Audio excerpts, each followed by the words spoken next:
Well, hello, hello, hello. I know you all are shocked to see me on here. I'm not usually live at all, at least not seeing me, but I'm grateful that the Lord has allowed me to be able to come to you just in a very brief here. I want you to join these classrooms as I begin those later on in this new month coming in June.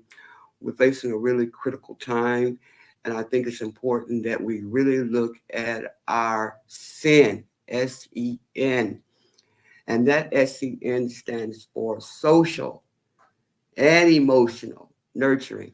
And I pray that you will pay attention to these, and hopefully it'll be able to get you to really pay attention to some of the things that God may be getting you to pay attention to in regards to your own emotional and social relationships.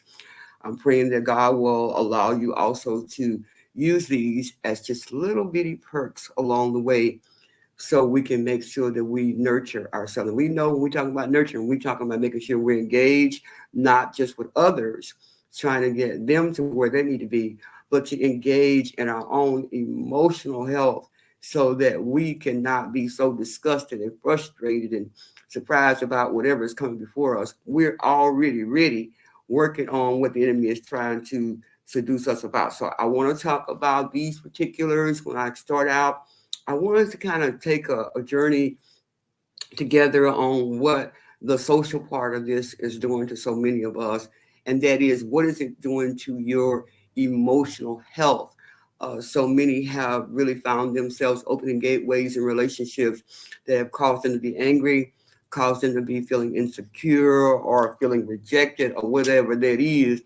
But I am saying to you, you want to make sure that you look at your own emotional health and nurture that.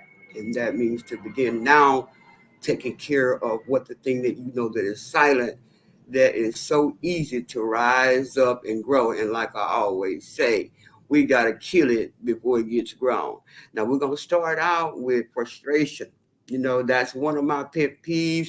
When I come back, I want to talk about frustration because I'm telling you, that's one of the ones that I have to watch because, you know, it just takes me from 0 to 10 on making me want to jab slap somebody like trying to play me with that, you know, with that smooth talk and those games that people play in the Christendom. But I'm talking to you, and I know I am. I want you to talk with me along the way as I begin to talk about those areas. Like I said, frustration is a big one, and frustration has really caused so many people to get on a whole nother zone that they never believed that they would be on because they were so angry until the point that they didn't recognize that anger that went from frustration to just this one little fox turned into anger that came from frustration. So we're going to talk about that. That's going to be the first classroom we're going to talk about. I'm just here to give you the intro right now to sin.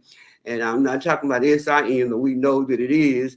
So we want to make sure that our fruit be hanging high and not hanging low. We want to make sure that everything that God is trying to get you to do to become bigger and better. I'm praying that this seeing classroom, when we come back and talk, that it's going to get you to where you need to be. Now, remember, our emotions are very, very critical for the time we're in. I mean, people on the edge about everything. And so, and I mean, this is why marriages are not working. This is why dating relationships are not working. This is why so many people not even working together in the household of faith.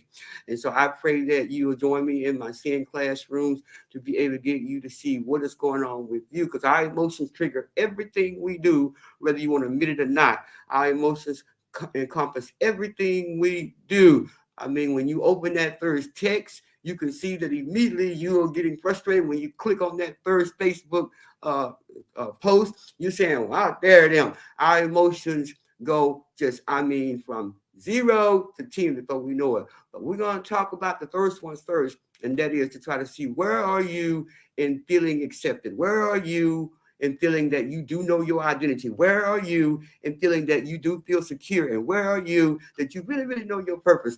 I pray that we're going to talk about those. Everybody talk about, you know, she just got these issues, but or he just talking like this, and oh, they're narcissistic, and oh, they're this and they're that. But let's talk about really where are you in your sin? And that means your social and your emotional nurturing for spiritual and emotional wellness. I'll talk to you later, and please make sure you share the classrooms when you get them. Good seeing you live, because you know I ain't usually over here. But I'm so grateful that God allowed me to be able to come.